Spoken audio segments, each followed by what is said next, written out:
Hello students. तो आज मैं आपको चरक संहिता का कल्प स्थान का पहला चैप्टर कराने वाला हूँ, जिसका नाम है मदलकल्पम व्याख्याश्यामे। तो आप अपनी बुक निकालो और निशान लगाना स्टार्ट कर दो।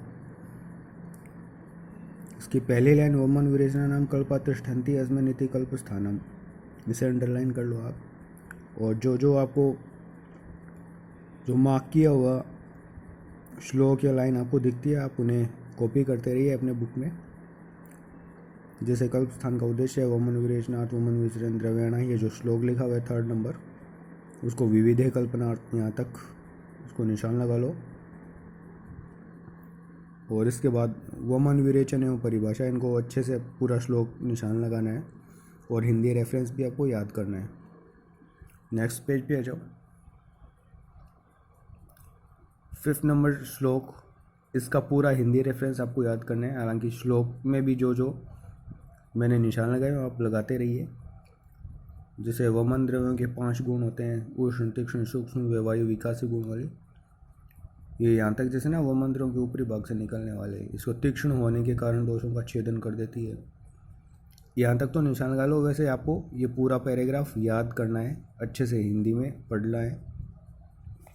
नेक्स्ट पेज पे आ जाओ। श्लोक नंबर 6, इसको उपयोग तत्र फलम जिमूत के इक्ष्वाकु, यहाँ से लेकर के शंखिनी दंती द्रवंती नाम च, यहाँ तक निशान लगा लो। यानी वमन तथा विरेचन द्रव्य। आगे नेक्स्ट श्लोक, नीचे लिखा हुआ त्रिविधम खलु जांगलानुप साधारणश्चेति, यहाँ से लेकर के पूरा श्लोक आपको निशान लगाना है। यानी आपको पूरा इसका हिंदी रेफरेंस पढ़ना है। जैसे देश के 3 भेद, जंगल अनुप साधारण में कौन से पेड़ पौधे होते हैं, कौन से जंतु होते हैं, क्या खास विशेषता पाई जाती है। जैसे जो आनुप देश है उसमें वात कफ रोग ज़्यादा होते हैं, जंगल में वात पित्त ज़्यादा होते हैं, साधारण देशों में 3 तरह के रोग होते हैं। यानी इस तरह की बातें आपको पूरी पढ़नी है, उसमें दी हुई है। आगे के श्लोक में आइए, आनुप देश का लक्षण, इसको पूरा आपको पढ़ना है, कुछ भी छोड़ना नहीं है। इसी तरह जंगल देश के बारे में आपको पूरा पढ़ना है। साधारण देश है, इसके बारे में पूरा पढ़ना है। आगे प्रशस्त औषधियों के लक्षण 9 नंबर श्लोक में, ये श्लोक आप निशान लगा लीजिए जैसे आपको दिखाई दे रहा है। मैं दिखा देता हूँ। तत्र देशे साधारण जंगलेवा, यहाँ से लेकर के प्रदक्षिणोद के तक, वो नीचे एक लाइन दिए वत्तेरे दुर्मने रोषधानी जातानी प्रशंसते, यहाँ तक निशान लगा लो। यानी जितना जो श्लोक है वैसे ही आपको इसका हिंदी रेफरेंस याद करना है। 10th नंबर श्लोक में आ जाइए।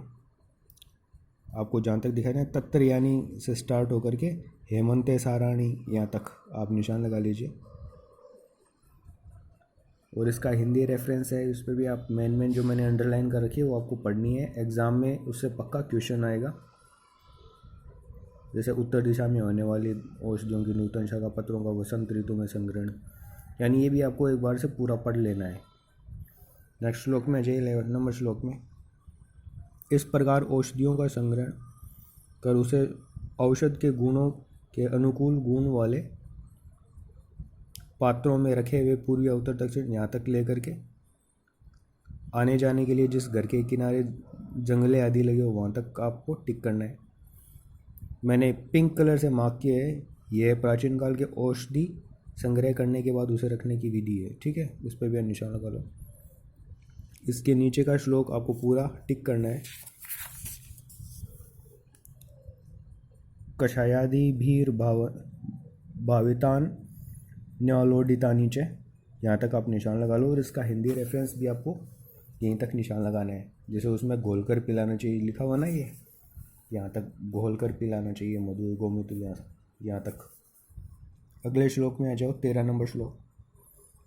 इसमें आपको स्टार्ट से लेकर के वमन द्रव्याणाम से लेकर के पुनः शुष्काणाम से नवे कलशम तक टिक करना है। और इतना ही आपको इसका हिंदी रेफरेंस पढ़ना है।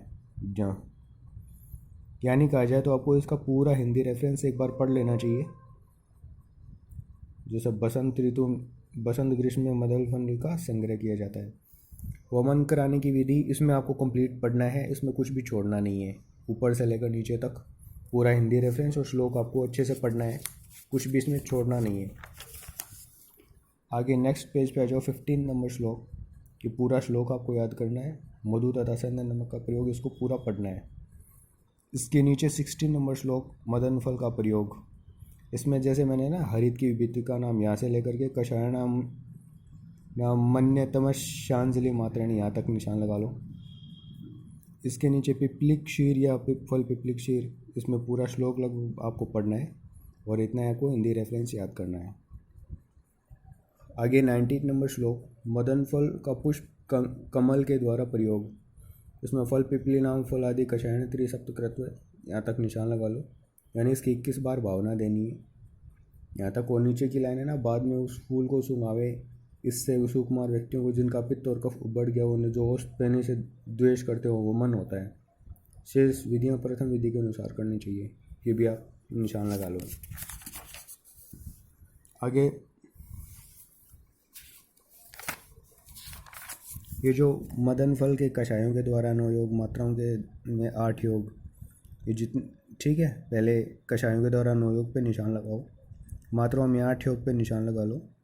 दूध और घृत में 5 योग एक बार देख लेना।